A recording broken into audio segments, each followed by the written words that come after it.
كان ماتش مزيان في المستوى، الدراري لعبوا مزيان، بينوا انهم اسود الاطلس. واخا كان منتخب قوي حنا تفادينا انه يربحنا، والنتيجه كنقبلوا بها بما انه المنتخب الكرواتي صعيب، حنا اسود الاطلس كنبقاو صعب منه. المنتخب الوطني كنتمنى له التوفيق ومزيدا من التالق، نتمنى الماتش الجاي ان شاء الله يكون احسن. بالنسبه للجماهير لا اللي في المغرب ولا اللي في خارج المغرب، كنطلب دائما نساندوا المنتخب المغربي.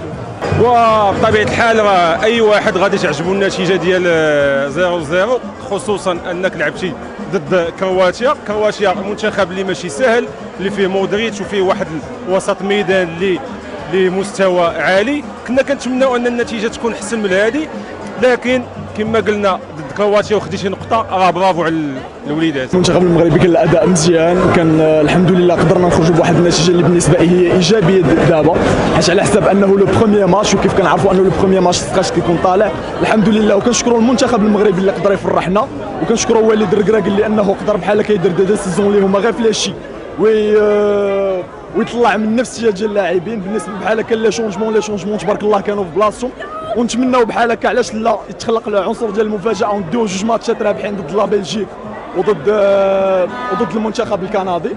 وبالنسبه للمنتخب، بالنسبه للمشجعين ديالنا في قطر كنشكرهم بزاف لانهم لعبوا الدور وداو الكلمه ديال الجمهور المغربي من هنا في المغرب حتى تما في قطر.